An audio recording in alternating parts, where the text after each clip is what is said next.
Pagi Pak Ijat. Pagi, gimana Pak Dirman? Bisa minta waktunya sebentar buat ngobrol? Bisa, gimana? Ini kan saya kan ngajar beberapa 2 mata pelajaran. Salah satu mata pelajaran itu ngajar 3 kelas.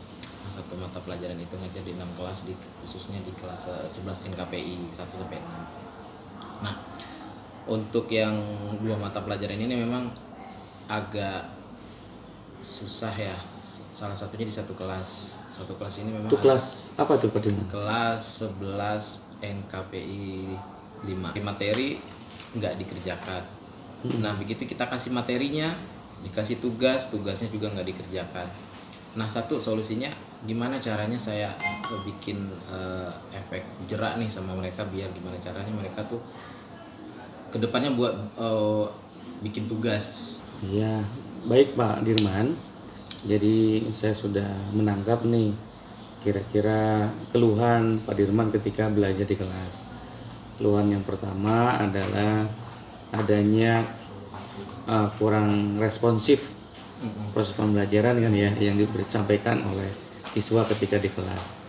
Sebetulnya mungkin kita harus merubah dulu nih mindsetnya, bahwa diupayakan siswa tersebut itu memiliki kesadaran, bukan ada rasa takut ya, tanda kutip ya, ketika mengerjakan tugas itu. Nah, kalau mengerjakan tugasnya karena rasa takut, nanti sifatnya itu tidak akan alami itu, Iya. seakan-akan dibuat-buat gitu. Nah, sekarang bagaimana kira-kira Pak Dirman bisa mengupayakan supaya tugas yang diberikan itu kemudian itu mengerjakan siswanya, tetapi karena keinginan sendiri gitu, kesadaran sendiri. Kira-kira langkahnya apa nih? Kita rubah proses pembelajaran. Ya, jadi karena mata pelajaran saya kan navigasi radar nih salah satunya, sama perencanaan pelayaran. Jadi kadang tuh saya bikin gambaran. Nih, seorang pelaut itu harus tahu merencanakan suatu pelayaran. Bagaimana cara membuat rute pelayaran sampai kita masukin awal pointnya ke dalam GPS. Nah, salah satunya cara saya selang-seling nih. Hari ini teori, besok praktek. Hari ini teori, besok praktek. Secara otomatis mereka lebih paham. Oh, ternyata begini ya Pak ya. Iya, jadi pada saat praktek itu mereka tuh lebih kayak dikit-dikit nanya. Jadi kayak udah terpancing. Berarti Pak lebih, misalnya nih kalau kita bikin track pelayaran nih dari posisi 1 sampai posisi terakhir, kita cari lintang bujurnya berapa. Nah, kadang dia tuh udah sekali nanya, Pak, kalau misalkan kapal kita berlayar terus kita mau menentukan posisinya gimana tuh? Dengan model begitu artinya kan ada keinginan ya, ada keinginan tahu dari anak, sehingga rasa ingin tahu itulah yang kita manfaatkan, dan dia ingin terus menggali tuh ilmunya, pengetahuannya, keterampilannya, sehingga ketika kita kasih tugas dia akhirnya ingin lagi kan, bukan karena keterpaksaan gitu. Jadi langkah kedepannya dengan memvariasikan itu ya, bagus sekali itu idenya teman-teman.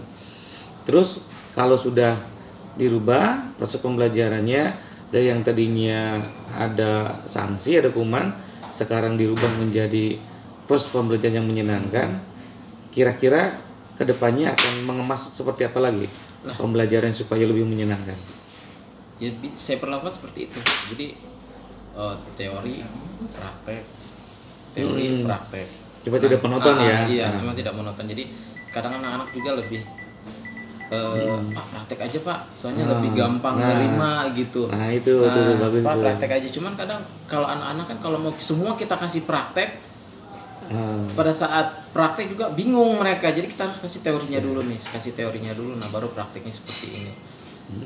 Jadi nanti setelah tahu nih permasalahannya, maka kemasannya nanti seperti apa untuk pembelajaran kedepannya itu, supaya si siswa tersebut satu tidak monoton, yang kedua dia mengerjakan tugasnya tidak keterpaksaan lah gitu.